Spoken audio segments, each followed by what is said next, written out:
দেশে বিয়েটা পোলারা বাপ মার কাছে কান্নাকাটি কইরা নিজে পছন্দের মানুষে বিয়া করতে পারে না। আর ওইদিকে 3 হাঙ্গাইল্লা বেড়া 2 নাম্বার বউর কাছে কাইন্দা বিয়ার প্রস্তাব রাখতেই 2 নাম্বার বউ রাজি হয়ে গেছে। ব্যাপারটা খুবই সহজ সরল। যাক, ব্যাপার না, নতুন নাটক আসতেছে, সবাই রেডি। আর ফাইজা ইচ্ছে মতো ধুয়ে দিল তিশা, আহাদ, মৌসুমি সবাইকে মিলে বলল তিশা হচ্ছে মেন খারাপ। তিশার জন্যই এরকম সোশ্যাল মিডিয়াতে ঢুকতে পারছি না। এদের মতো বেদবদেরকে লাথি দিয়ে ফেসবুক থেকে বের করা উচিত। ভিউজ বানানোর জন্য এরা কতটা নিচে নামতে পারে এই মহিলাকে না দেখলে বোঝার উপায় নেই। এই মহিলা যে কত পরিমাণে শয়তান এখন মানুষ চিনতে পারছে। নিজের জামাইকে পর্যন্ত 4 নাম্বার বিয়ে করাইতেছে শুধুমাত্র ভিউজ আর টাকা ইনকাম করার জন্য। কোনো মেয়ে তার বয়ফ্রেন্ডকে অন্য মেয়ের সাথে দেখলে জ্বলে পুড়ে ছারখার হয়ে যায়, আর এই মেয়েটা কয়েকটা বিয়ে করিয়ে দিয়েছে শুধুমাত্র টাকা ইনকাম করার জন্য।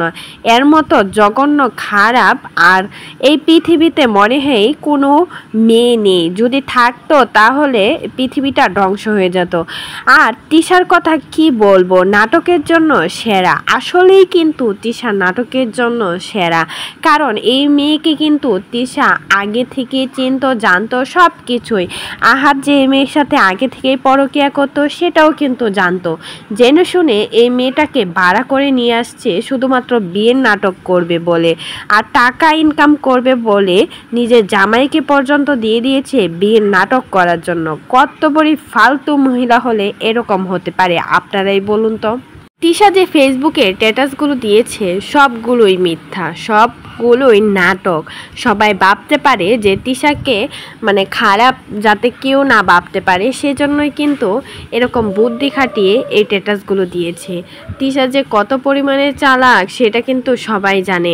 তিশার কুকীর্তি যে সবার সামনে ফাঁস হয়ে যাচ্ছে, তার জন্যই নিজেকে ভালো রাখার জন্য এখন সব দোষ আহাত আর নতুন মেয়ের উপর চাপিয়ে দিয়েছে। কারণ নতুন মেয়েকে তো তিশাই ভাড়া করে নিয়ে আসছিল। যখনই দেখেছে চ্যানেলের ভিউজ নেই তখনই কিন্তু নাটক শুরু করে দিয়েছে যাতে করে চ্যানেলের ভিউজটা রাখতে পারে। আর আখি চলে যাওয়ার পর ওদের ভিডিও তো কেউ দেখেও না, তার জন্যই আখির নাম নিয়ে এতদিন ভিউজ কামিয়েছে। এখন আবার নিজের জামাইকে দিয়ে দিয়েছে অন্য বেটির হাতে। ডলে ডলে কত সুন্দর করে ভিডিও বানিয়েছে, বিয়ে ছাড়াই সব কিছু করে ফেলেছে আহাত ওই মেয়ের সাথে। তাহলে বিয়ে কেন বাদ দিল? বিয়েটা করেই ফেলতো, তাহলে তো ভালো হতো। আহাত কিন্তু বিয়েটা করতে চাইছিল, কিন্তু তিশা যখনই শুনেছে ওই মেয়েটা তিশার থেকে অনেক বেশি সুন্দরী, তিশার থেকে অনেক বেশি চালাক, তিশাকে সংসার থেকে বের করবে এমনই কমেন্ট করছে বলেই কিন্তু তিশা চালাকি খাটিয়ে বুদ্ধি খাটিয়ে আহাতকে বিয়ে থেকে পাল্টে নিয়ে আসছে, যাতে করে মানুষকে বোঝাতে পারে আহাত ওকে অনেক ভালোবাসে, সেই জন্য আর বিয়েটা করে নাই। আরে বেটা, যদি ওকে ভালোবাসতো তাহলে অন্য মেয়ের দিকে এরকম ডলাডলি করতে পারতো না। তিশা তো বোকা, সে বুঝতেই পারে না তার জামাই কখনো তাকে ভালোবাসে না। ভালোবাসলে এতগুলো মেয়ের সাথে বিয়ে বসতো না, বিয়ে করার শখ থাকতো না কখনোই এই বেটার। তো এই বিষয়ে আপনাদের কোনো মতামত থাকলে সেটা কিন্তু কমেন্ট বক্সে জানাতে